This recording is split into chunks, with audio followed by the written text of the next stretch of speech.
How you doing, people? Welcome back to the shed. Going to be back on the old Chev today. Finally going to be rectifying the Speedo issue. So last video I was chatting about this little 90-degree adapter was faulty. Funnily enough, that little unit has proved quite hard to find. It's a 7/8 size fitting on there, and the ones I did find were just stupidly expensive, like they up around 700 Australian. So yeah, it's just like crazy to try and persist with that for something. It's just a cable that's just gonna run down the transmission. So that was fitting off. This end's been taken off, but that was part of my original Speedo cable. The one in this was in two parts.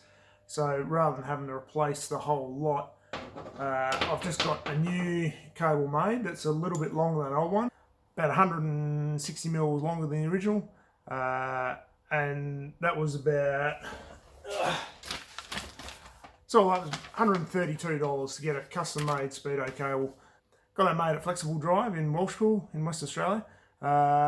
Strongly recommend them if you need any custom cables made up. So rather than joining straight along the transmission and coming along towards the engine, it's just going to come straight out 90 degrees as they traditionally do anyway, and this one's just a little bit longer just to take up the slack and straighten up. So new Speedo gear, about $70 Australian. So yeah, it's all up. Getting the Speedo working is a damn sight cheaper than the nearly $700 for that by adapter. So yeah, definitely the way to go.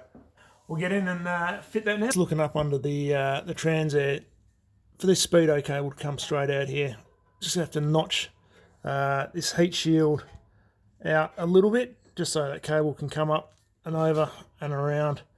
I've also got my new driven gear to correct the ratio, and we'll whack that in as well.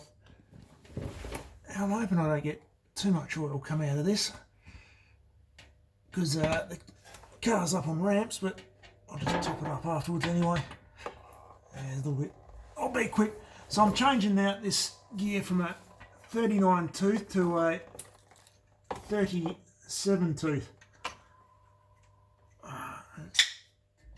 we go. So that's just a matter of changing out those gears.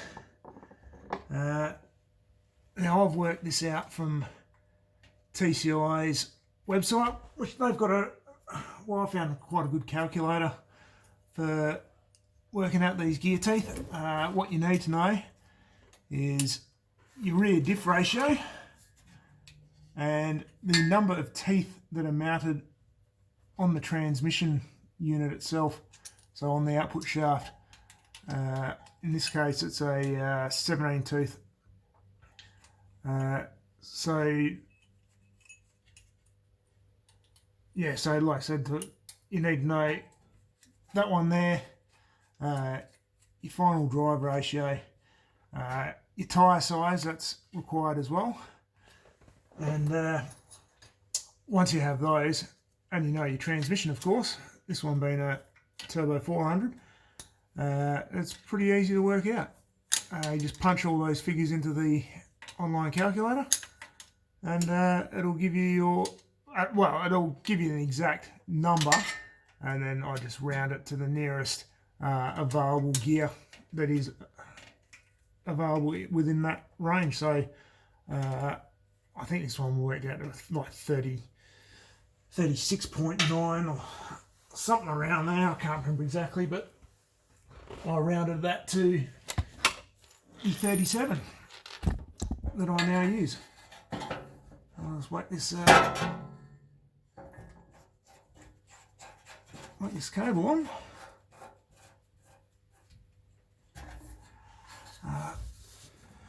Alright, so there's, you can see looking up, there's my original cable up to the left, and there's a new cable that runs all the way down there. So originally that 90 degree come out here and that cable run in between that heat shield and the transmission, so along here. What I'll do is I'll probably just cable tie that up in position against that heat shield just to give it a bit of space from the exhaust, but that should be base weight. Well, I was going to drill into this bit of heat shield for a cable tie, but I had a bit of trouble getting the drill in because of the exhaust there. But there's this little bracket just here, which I've just flipped the cable through and clamped in, so it's holding it in place quite nicely. It's actually kind of perfect for the job. So anyway, that's it. Job done.